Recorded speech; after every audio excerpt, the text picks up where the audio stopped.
Şuur səviyyəsinin dostlar ikinci pilləsi olan mübarizə şuur səviyyəsi haqqında bu gün təfəkkür eləyəcəyik, danışacağıq, mənasını, idrakına varacağıq.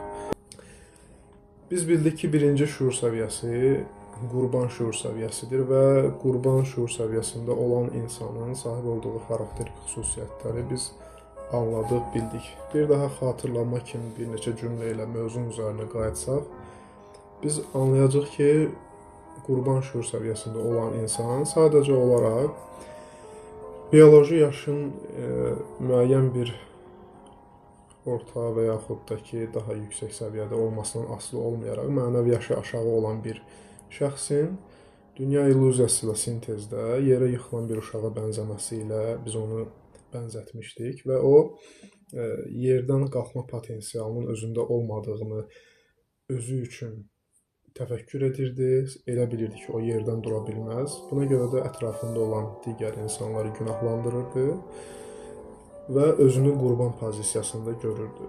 Ətrafında olan digər insanları suçluyurdu, günahkar bilirdi və özündə heç bir günahın olmadığını özünə və yaxud da ki, ətrafındakı insanlara təlqin edirdi.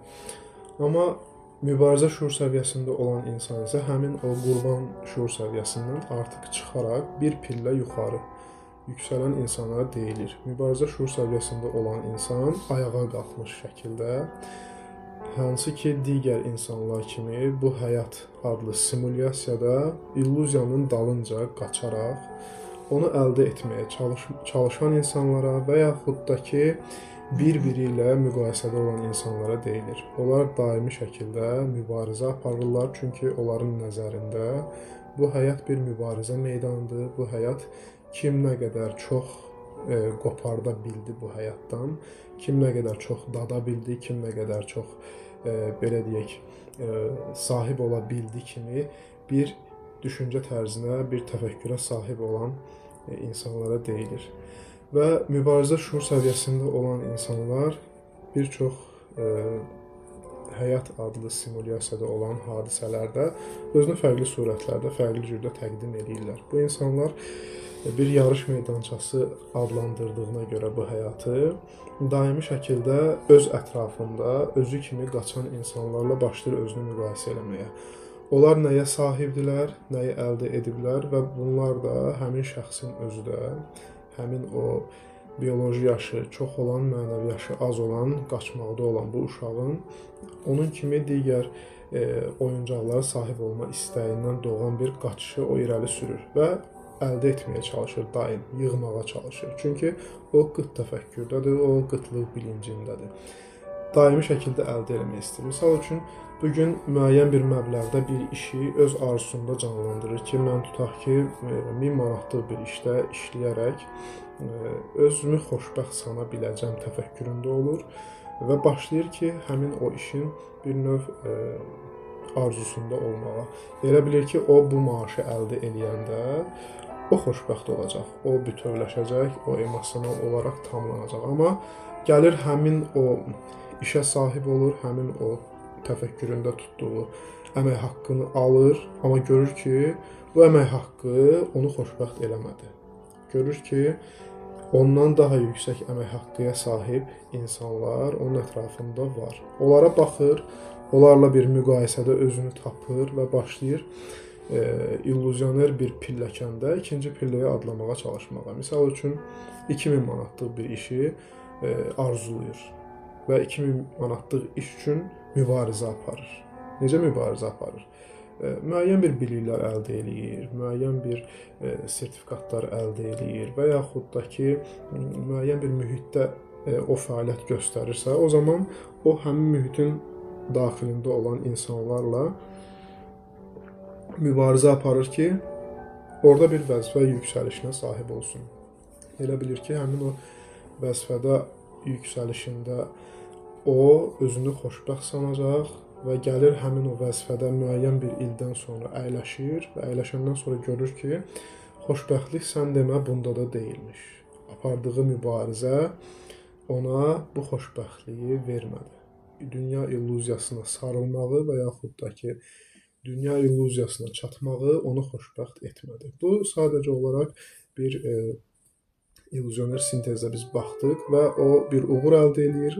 Uğurun daxilində bir boşluğun olduğunu görür. O xaricdən uğurlu insan, bir növ belə deyək, obrazı sərgiləyə bilir. Amma daxilə baxanda onun daxilində bir boşluq yarandığını biz görürük. O insan daxilində rahatlıq tapa bilmir. O sadəcə olaraq ətrafda olan insanlara güclü obrazını sərgiləyə bilir. Ətrafda olan insanlar ona baxaraq deyir ki, bu şəxs çox uğur əldə edən bir şəxsdir və bu şəxs xoşbəxt bir insandır. Sadəcə olaraq o xoşbəxtlik maskasını taxaraq Dünya adlı teatrda daha gözəl şəkildə bir rolu icra etməyi üstlənir. Amma daxili aləmdə yenə boş qalır. Daxili aləmdə o özünü xoşbəxt saymır. Daxili aləmdə o enerjiyə ehtiyac duyur. Çünki həmin onun energetik aclığı, onun emosional aclığı onu daha yüksək pilləyə səsləyir. Daha yüksək pilləyə və pillə uğrunda mübarizəyə onu səsləyir. Və görür ki, həyatının müəyyən illərini, çox böyük bir əksəriyyətini yalnızca olaraq mübarizəyə həsr edib və əldə etdikləri belə onu qane etmir. Çünki onun daxilində olan nəfs ki var, o nəfs doymaq nədir bilmir. O nəfs daimi şəkildə arzulayır, daimi şəkildə istəyir və nəfsin istəkləri isə bitməz, tükənməz olduğuna görə əldə etdiyi dünya illüziyasının ona təqdim etdiyi enerji müəyyən bir yamaq formatı daşıyır və çürüyən bir enerjiyə sahib olur. Nəyə görə çürüyən bir enerjiyə sahib olur? Bunu sizə deyim. Baxın, o müəyyən bir pilləni arzulayır, həmin pilləyə qədəm qoyanda o pillədə olan insanları görür. Pillədə olan insanların sahib olduğu duyğuları, sahib olduğu mimikaların müşahidəsinə varır və görür ki, o pillədə olan insanlar da onun təfəkküründə olan insanlardır, onun əldə etdiklərini əldə edən insanlardır. Amma əldə etdiklərinə baxmayaraq o insanlar xoşbəxt deyil, o insanlar huzurlu deyil. İkinci pillənin mən bütün illüziyasını əldə etdim. Bəs üçüncü pillə görür ki, daha yuxarıda, daha yüksəkdə, daha yüksək level enerjilərə sahib dünya illüziyasını əldə edən insanlar var. Və nəhayət üçüncü pilləyə can atır. Üçüncü pilləyə qədəm qoymaq üçün çabalayır, mübarizə aparır. Və bir müddət sonra, bir neçə il sonra yenə həmin o pillədə olan dünya illüziyasını əldə edir. O xoşbəxtliyi dünya illüziyasını əldə etməkdə sanırdı. Üçüncü pillənin də ona verdiyi heç bir daimi bir xoşbəxtlik olmur. O da müvəqqəti bir xoşbəxtlik olur. O həmin anda arzuladığını əldə etdiyi anda arzuladığı dünya illüziyasının müvəqqəti enerjisi onun enerjisel bədəninə daxil olur və o özünü bir anlıq xoşbəxt sayır. Bir anlıq onda müəyyən bir enerjisel yüksəliş baş verir və bu enerjisel yüksəlişin baş verməsi ilə o özünü hansısa bir pillədə bərqərar qıldığı üçün o həmin pillədən aşağıdakı insanlara baxaraq öz qələbə sevincini yaşayır. Deyir ki, bax, mən mübarizə apardım, mən çalışdım, çabaladım, müəyyən bir vəzifəni əldə etdim, müəyyən bir məbləğdə bir işi əldə etdim və mən bu həyatda uğur qazandım. Görür ki, bu əldə etdiyinin ona verdiyi enerji bir neçə müddət sonra tükəndi, getdi. Enerji itdi və yaxud da ki, transformasiya olundu və yaxud da ki, lori dildə desək, o yamaq onun enerjisel bədənindən qopdu. Gördü ki, özündən daha yüksək məbləğdə müəyyən bir maaşa sahib insanlar var, müəyyən bir vəzifəyə sahib insanlar var. İndi isə onlara baxaraq həsəd aparır. Yəni, bu insan əvvəlcə yuxarı baxdı, sonra yuxarıdakı pilləyə qədəm qoydu, sonra yuxarıdakı pillədən aşağı pillədə olan insanlara, yəni öz o gəldiyi yolda onun kimi mübarizə aparan insanlara baxaraq bir uğurunu bir gün, 3 gün, 5 gün qeyd elədi. Daha sonra yenə başını qaldırdı. Nəfsaniyyət dağında, nəfsaniyyət pilləkənində olan növbəti pilləyə nəzər saldı. Və bu nəzər salmağı yenə onu qəmgin etdi. Yenə onu huzursuz etdi. Yenə onu xoşbəxt etmədi. Və o düşdü yenə negativ bir fazaya. Yenə onun zehni, onun nəfsi başladı yenə arzular ürətməyə. Təşəkkür edirəm hədiyyəyə görə, minnətdaram. Bundan sonra isə nə baş verir dostlar? Bundan sonra başqa biz aləm münasibətlərində mübarizə şuur səviyyəsinə sahib olan insanların xarakterik xüsusiyyətlərinə baxa bilərik. Təsəvvür eləyək ki, bir ailə münasibətlərində həyat yoldaşı və öz xanım özünü həyat yoldaşına sevdirməyə çalışır. Onun sevgisini qazanmaq üçün mübarizə aparır. Bu da bir mübarizə şuur səviyyəsidir. Və yaxud da ki, övlad ananın və yaxud da ki, atanın təsdiqini əldə etmək üçün ondan gözəl cümlələr, gözəl fikirlər əldə etmək üçün, qazanmaq üçün müəyyən bir fəaliyyətlərdə bulunur. Özünü ona sevdirmək üçün müəyyən bir fəaliyyətlər icra edir. Və o təsdiq cümləsini eşidəndə o sevinməyə başlayır. Təsdiq cümləsi ona müvəqqəti bir efor verir. Çünki hər bir cümlənin tərkibində olan hər bir sözün müəyyən bir enerjisi var, müəyyən bir enerjiyə sahibdir. O cümlədə olan sözlər və biz o sözləri eşidəndə, o təsdiq cümlələrini, o alqış sədalarını biz eşidəndə biz sevinirik. Sevinirik və bu sevinc necə yaranır bizdə? Bizim o enerjisel bədənimizdə olan energetik yarıqlara həmin o sözlərin, cümlələrin, təsdiq fikirlərinin enerjisi başlayır dolmağa və biz bir anlıq müəyyən bir efor yaşayırıq, müəyyən bir uğur əldə etmiş kimi biz özümüzü sanırıq və bu uğur bizi müəyyən bir müddətdə xoşbəxt edir. Sonra biz yenə də təsdiq axtarırıq. Uşaq öz valideynindən təsdiq axtaran kimi həyat yoldaşı öz, belə deyək, partnyorundan təsdiq axtaran kimi, onun gözündə yüksəlməyi arzulayan kimi o müəyyən bir fəaliyyətlərdə bulunur. Müəyyən bir icraatlar eləyir ki, onun gözünə girsin. Onun gözəl cümlələrini eşitsin və ondan ilhamlanaraq daha da gözəl performans göstərsin, belə deyək.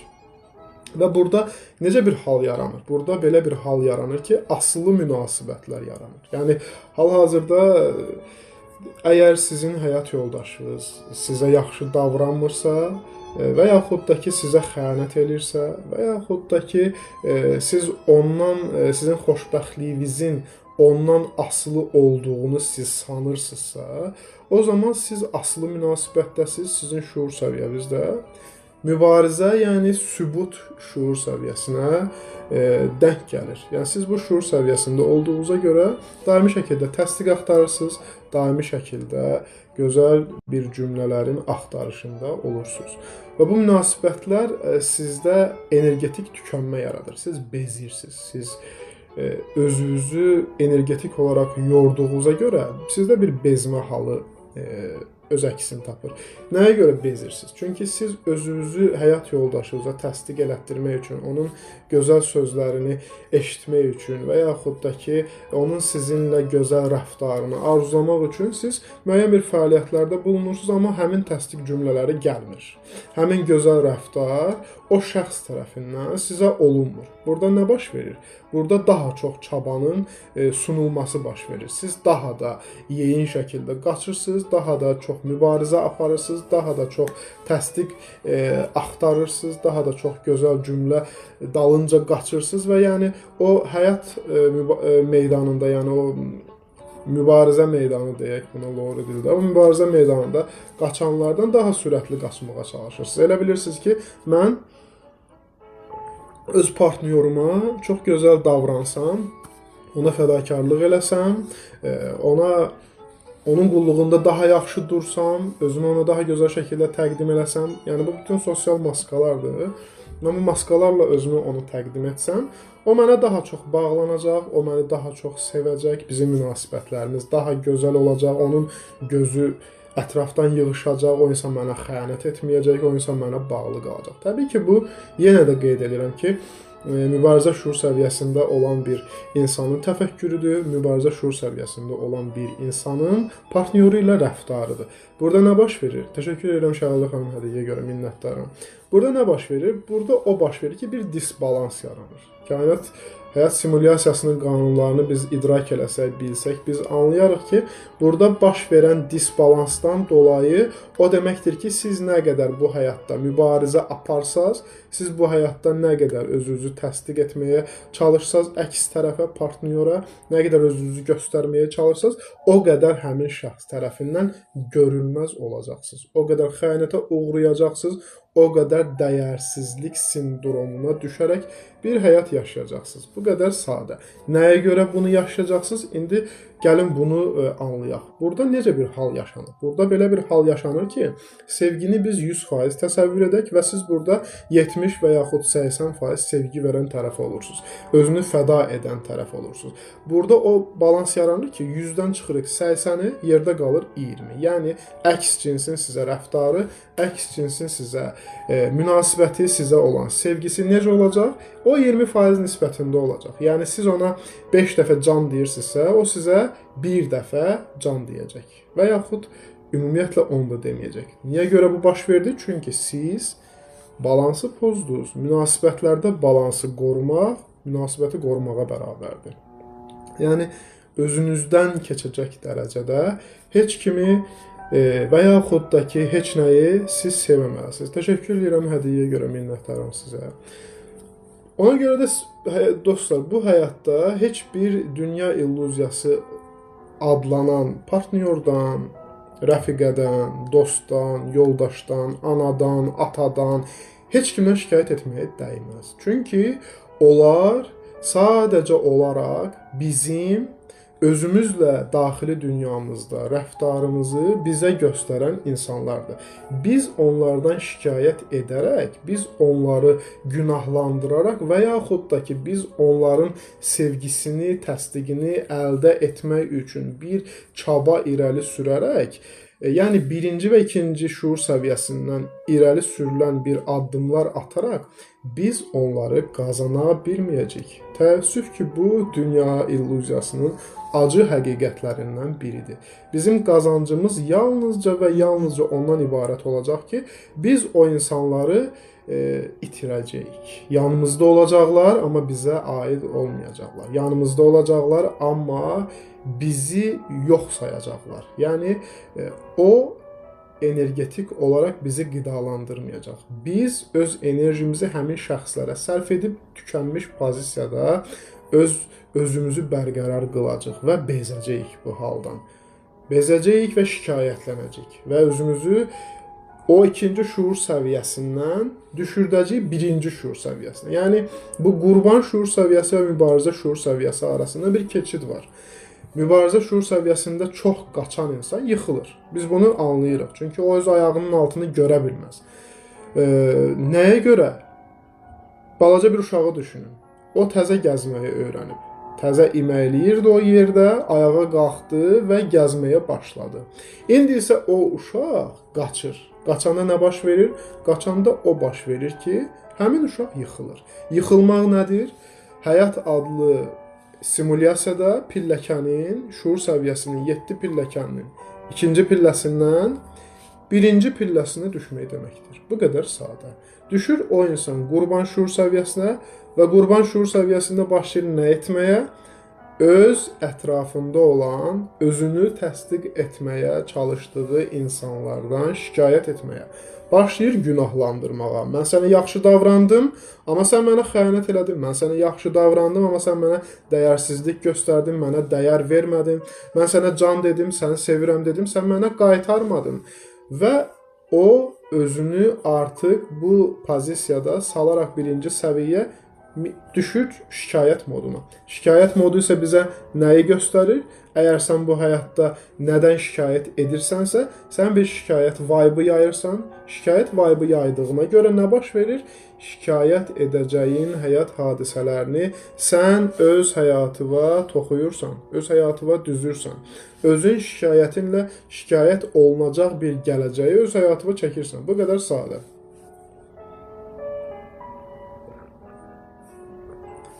Gəlin mənəviyyata dostlar. Baxın, mənəvi sferada, burada da belə deyək, mübarizə şuur səviyyəsində olan insanlar var. Burada olan mübarizə şuur səviyyəsi necə baş verir? Ailə münasibətlərini yekunlaşdırdıq. Mənəvi sferada dostlar, bu necə baş verir? Mənəvi sferada bu elə baş verir ki, insanda mən daha çox bilirəm düşüncəsi daxildə dominantlıq təşkil etməyə başlayır. İnsan biraz bilgi əldə edir, müəyyən bir kitablardan, təlimlərdən və yaxud da ki, ən gözəl şəkildə, təşəkkür edirəm hədiyyəyə görə, minnətdaram, ən gözəl şəkildə ilham olunur ona və o insan özünü bir şey zənn edir. O insan özünü digər insanlardan üstün sayır. Başlayır mənli cümlələr qurmağa. Məsələn, mənim təlimim, mənim seansım, mənim canlı yayımım, mənim düşüncəm, mənim sözüm, mənim fikrim, mənim ifadə etdiyim. Yəni, mənli cümlələr quraraq o baş verənləri və danışdıqlarını özündən bilir. Burada da artıq niyə bu hala düşür? Çünki o insan İkinci şuur səviyyəsindədir. Sadəcə mübarizə şuur səviyyəsindədir. Kiminlə mübarizə aparır? Bu həyat adlı simulyasiyada mənəviyyat yolunda addımlamağı özünə seçən insanlarla başlayır özünü qiyas eləməyə. Başlayır özünü o insanlarla bir növ mübarizə meydanında zənn etməyə və özünü o insanlarla müqayisə edərək daha üstün mövqedə özünü görməyə başlayır. Bu da o insanın ikinci şuur səviyyəsində olmasını bizə göstərir. Və biz bu xarakterik xüsusiyyətləri anlayaraq, idrak edərək, bilərək artıq bu insanları daha gözəl şəkildə tanıya bilirik. Tanımağımız o demək deyil ki, biz tanıyaraq o insanları qınayacaq. Xeyr, sadəcə bizə həmin insanlar öz danışıqları ilə özlərinin hansı şuur səviyyəsində olduqlarını təqdim edirlər. Biz bilirik ki, artıq o insan hansı təfəkkürə sahibdir. O insan bizə necə köməklik göstərə bilər. O insan özünün getməli yolu olduğu halda, öz inşasını etməli olduğu halda o kimə necə köməklik göstərə bilər? Ən gözəl halda səni gətirib öz səviyyəsinə çatdıra bilər. Yəni, o insan mübarizə şuur səviyyəsindəsə və mənəviyyatı insanlara təqdim edirsə, o insanın sizə edəcəyi nə olacaq? Əlinizdən tutaraq sizi öz yanında, yəni sizi də mübarizə şuur səviyyəsində, qurban şuur səviyyəsindən çıxardaraq, mübarizə şuur səviyyəsində sizi bərqərar qıla bilər. Edəcəyi yaxşılıq sizə bundan ibarətdir. Burada bu mənəvi sferada biraz daha irəli getsək, görərək ki, mübarizə şuur səviyyəsində olan insanda bir ruhani ego öz hökmranlığını tutur. Ruhani ego nə deməkdir dostlar? Bir var sadə bir ego, yəni dünya illüziyasını əldə etmək üçün insanların mübarizə şuur səviyyəsində olmağı və orada özünü müqayisə edərək müəyyən bir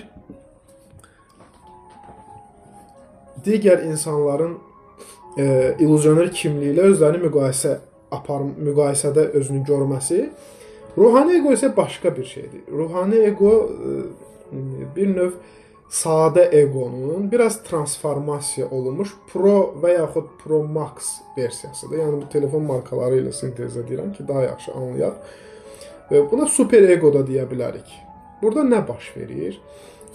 İnsan mənəviyyatda bir növ adladığına görə o sadəcə olaraq ona ilham olunanı o özündən zənn edir və ona müəyyən bir bilgi onda açılır. Müəyyən bir beynində neyron kanalları aktivləşdi, onda bir xatırlama prosesi baş verdi və o müəyyən bir bilgini xatırladı.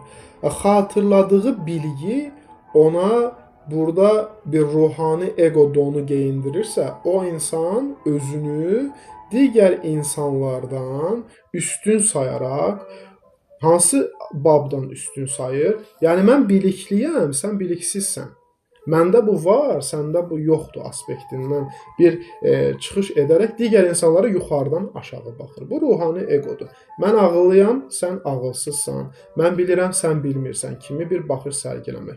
Özünü bir şey zənn eləmək. Bunun biraz da yuxarı versiyalarında insanın özünü bir ilah zənn etməsi. Yəqin ki, bu sferada görmüsünüz ki, mən yaradanam, əstəğfurullah. Mən hər şeyi var edə bilirəm. Mən mənli cümlələr və özünü yaradana xitabən qurduğu fikirlər, bir nəcis torbası olduğunu unutması, insanın özünü bir nəcis torbası olaraq unutması və özünü bir yaradan zənn etməsi, bir var edən zənn etməsi, belə bir axmaq təfəkkürə düşmək, ruhani ego donuna bir növ qatlanmaq deməkdir. Və burada insan o mənəviyyat yolunda addımlayanda özünü bir şey zənn edir. Amma bu bir şey zənn etməyi ilə özünü o dağın başından da salır aşağı. Necə dağın başından özünü aşağı salır? O digər insanlara bir üstünlük taslayır və digər insanlardan üstün olduğunu göstərməyə başlayır. Çünki o mübarizə meydanı kimi gördü axı buranı. Ona görə bir ruhani egoya qapıldı. Öz təlimini, öz belə deyək, tədrisini, öz seansını digər insanlara daha yaxşıdır, daha maraqlıdır. Bunları eşitsəz, bunları dinləsəz, bunları alsaz yüksək dağları aşacaqsınız kimi bir təlqinlərdə bulunur. Yəni burada bir marketinq irəli sürür və digər insanların da ona göstərdiyi, sunduğu nümunələri daha da pisləyir ki, bunu etməyə ehtiyac yoxdur, mənim sənə sunduğum daha yaxşıdır. Mübarizə meydanında başlayır qalib olmağa çalışmağa. Bu da həmin insanın digər ondan aşağı şuur səviyyəsində olan insanların nəzərində müəyyən bir pillədə saxlayır. Amma bu müvəqqətidir təbii ki. Çünki insan səhv edən bir varlıqdır, insan nəfsani bir varlıqdır və bu nəfsaniyyətin ona verdiyi o alt frekans duyğular ki var, bir müddət sonra o mütləq şəkildə özünü biruzə verəcək, o müəyyən bir səhvi ilə digər insanlara göstəriləcək. Niyə görə? Baxın dostlar, burada maraqlı bir mexanizm var. İnsan bir sosial maska taxır, mübarizə şuur səviyyəsində və özünü olmadığı kimi insanları təqdim etməyə çalışır. Misal üçün, o daxilində müəyyən bir xarakteri xüsusiyyətləri gizlədir, amma insanlara o xarakteri xüsusiyyətlərə sahib olmadığını göstərməyə çalışır. Həyat simulyasiyası isə çox ədalətli şəkildə işlədiyinə görə burada belə bir hadisə, belə bir hal baş verir ki, onun izləyicisi ona müəyyən bir mahiyyət yüklür. Mahiyyət yüklür ki, məsələn, bu danışan insan çox ağıllı bir insandır, çünki özünü elə təqdim elədi, elə mənə satdı. Mən də ona böyük bir mahiyyət yüklədim. Bu insanın dəyəri 5 qəpikdir. Mən bu insana yüklədim 10 qəpiklik dəyər. Orada bir 5 qəpiklik fərq yaranır. Və bu 5 qəpiklik fərqi mən sizə əmin eləyirəm ki, simulyasiya sizə göstərəcək. Yəni siz bir insana həddindən artıq dəyər versəz, həddindən artıq o insanı gözünüzdə ideallaşdırsaz, həyat simulyasiyası sizə həmin insanın bir növ boşluqlarını və yaxud da ki, zəif yanlarını və yaxud da ki, maskasız vəziyyətlərini mütləq şəkildə sizə təqdim edəcək. Bu bir mənalı şəkildə, baxın dostlar, belədir. Və mübarizə şuur səviyyəsində olan insan ən sonda hansı halı yaşayır? O əldə edir, çabalayır, qazanır və bir müddət sonra görür ki, mən bir daxili boşluq halındayım. Qazandıqlarım məni xoşbəxt etmədi, özünə bir sual ünvanır. O deyir ki, mən kimə nəyi sübut elədim? Mən kimin üçün çabalayıram? Ölümlü bir varlıq üçünmü? Allahını tanımayıb, ona bu gözəl nemətləri verən Rəbbini saymayan bir insanın məni sayması üçünmü? Mənin onun sayması nə verəcək, nə bəxş edəcək? Deyərəkdən bir anda o həyatın qaçış meydanında, o stadionunda dayanır. Sadəcə olaraq dayanır və düşünür. Niyə? Nəyə görə ömrümü hədər elədim? Nəyə görə ömrümü həyat yoldaşımın gözündə yüksəlmək üçün hədər elədim? Nəyə görə ömrümü övladıma həsr elədim? O da nankor çıxdı. Nəyə görə? Bax, bu nəyə görə sualı həmin insanı oyadır. Mübarizə şuur səviyyəsindən çıxardır. Həmin insan artıq dayanır və qaçmağı dayandırır. Və o insan digər insanlara yaranmağı dayandırır. Digər insanların gözündə yüksəlməyi dayandırır. Çünki bu yüksəliş ona heç bir şey vermədi. Müvəqqəti efor verdi. Müvəqqəti 2 dənə təsdiq cümləsi eşitdi. O eşidilən cümlə ilə sevindi Sabahsı gün yenə köhnə hamam, köhnə tas məsələsinə qayıtdı. Yəni o daxili boşluq halına düşdü. O sadəcə olaraq nəyi harda axtarmalı olduğunu unutdu. Unutduğuna görə də dərin bir depressiya halına düşdü. Depressiya halına düşəndə o özünü nə edir? İzolə edir. İnsanlardan izolə edir. Artıq əvvəlki kimi telefonlara cavab vermir, mesajlara geri dönüş eləmir, o sadəcə olaraq düşünür. Depressiya çox gözəl bir haldır dostlar, çox gözəl bir haldır. Sənin özünlə baş-başa qaldığın andır. Sənin özünə məcburi şəkildə zaman ayırdığın vaxtdır. Bu vaxtı sən gözəl şəkildə dəyərləndirə bilsən bu halı, bu dərin istirahət halını, o zaman sən o mübarizə şuur səviyyəsindən çıxa bilərsən. Həyatı, mübarizə meydanı görməkdən sən yayına bilərsən. Mübarizə şuur səviyyəsində insanın illüzyoner sintezlə izahı dostlar ondan ibarətdir ki, bir axan çay var və o çayda sən axının əksi istiqamətində üzürsən. Sən bir qayıqdasan, avar çəkirsən, amma axının əksi istiqamətində. Burada hansı proses baş verəcək? Sən yorulacaqsan. Burada sən necə bir hala bürünəcəksən? Energetik itki yaradacaqsan. Burada sən başqa nə görəcəksən? Sən ətrafda olan gözəlliklərin, səni əhatə edən gözəlliklərin mahiyyətinə vara bilməyəcəksən. Nəyə görə? Çünki sənin başın qarışıb avar çəkməyə.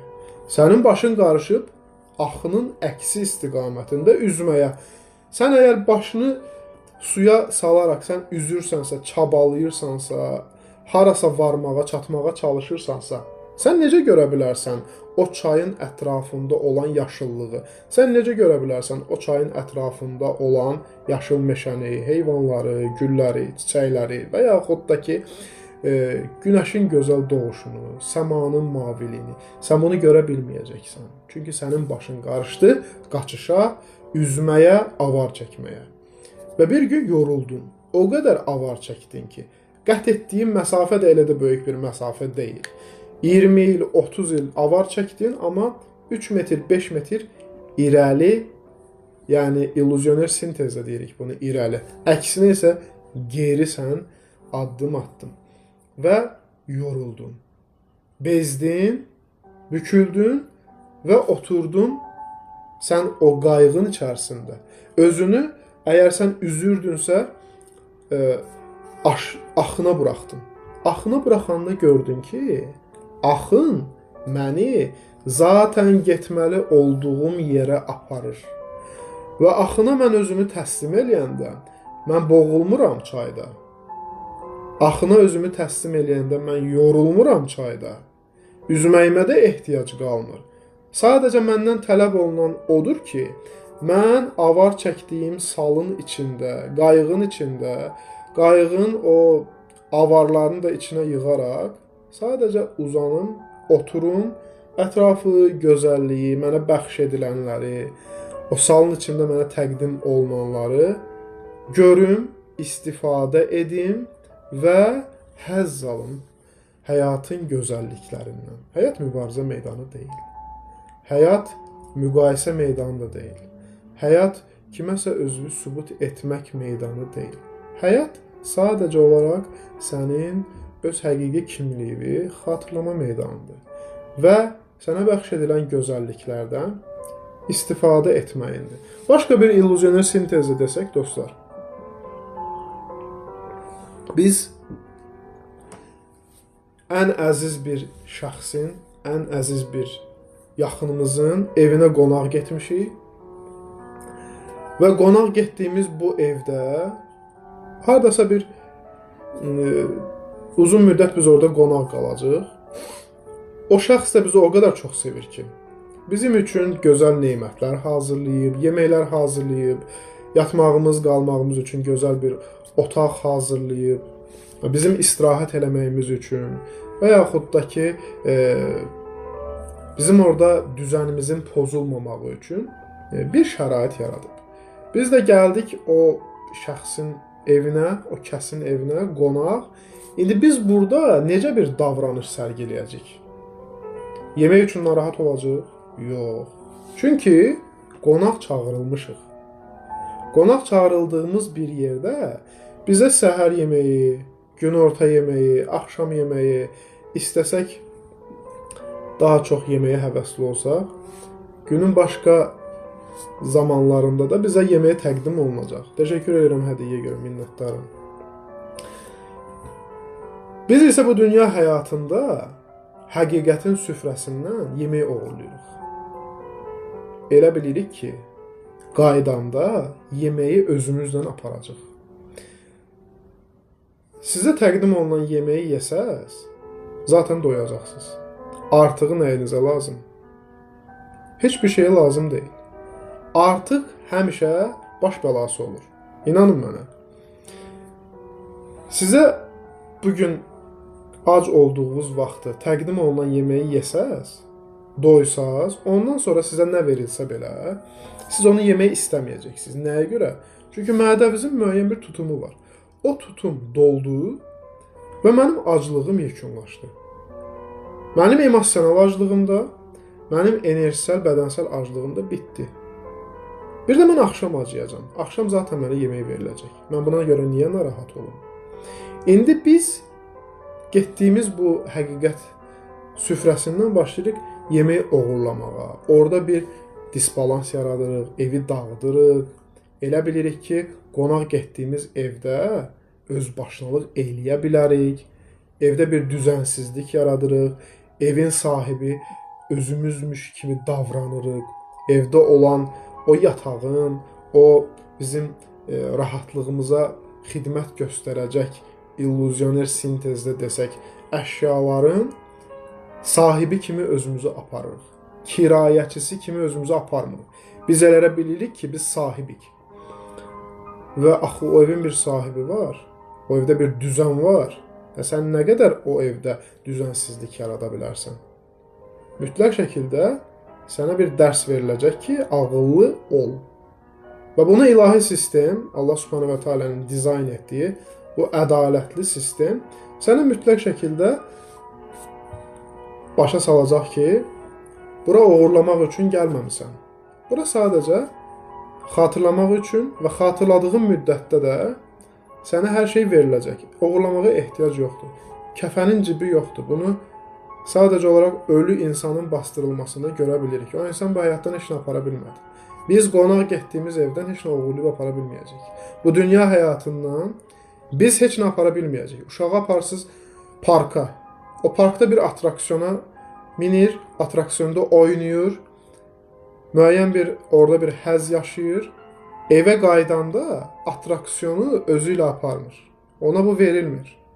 O sadəcə pulunu ödədi, orada müəyyən bir saat civarında əyləndi və evə qayıdır.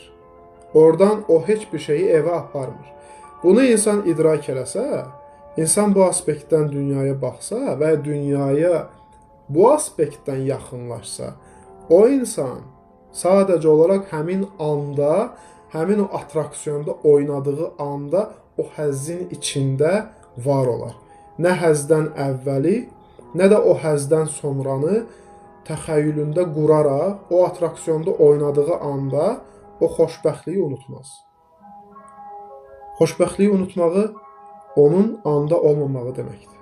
Onu ya keçmişdə və yaxud da ki, gələcəyin əsarətində qalmağı deməkdir. Belə olanda insan öz enerjisini indiki ana xərcləmir. Çünki o görmür. O, əhatə olunan aləmi görmür. O sadəcə təxəyyüllərdə yaşayır. O, surət olaraq buradadır. Cism olaraq buradadır. Amma mental olaraq o burada deyil. O ya keçmişdədir və yaxud da ki, gələcəkdədir. O, daimi şəkildə müqayisədə və mübarizədədir.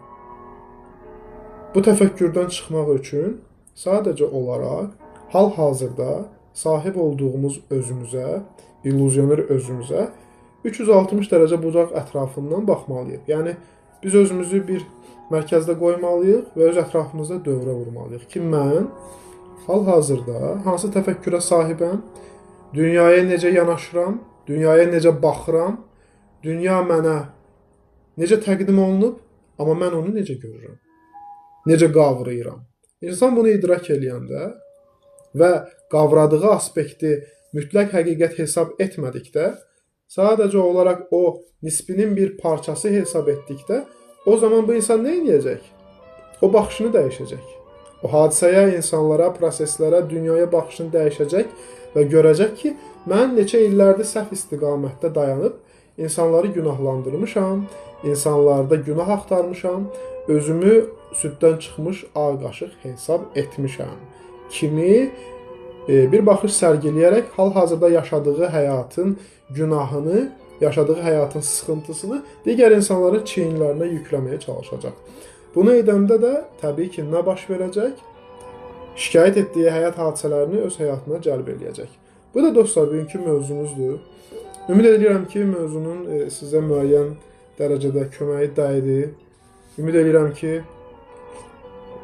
mövzuda Allahın vasitə qıldığı qədər səsləndirdiyim fikirlər hər birimizə bir işıq oldu. Mövzunun təkrarı səhifədə və YouTube səhifəsində paylaşılacaq. Mövzunun izahı hissəsi.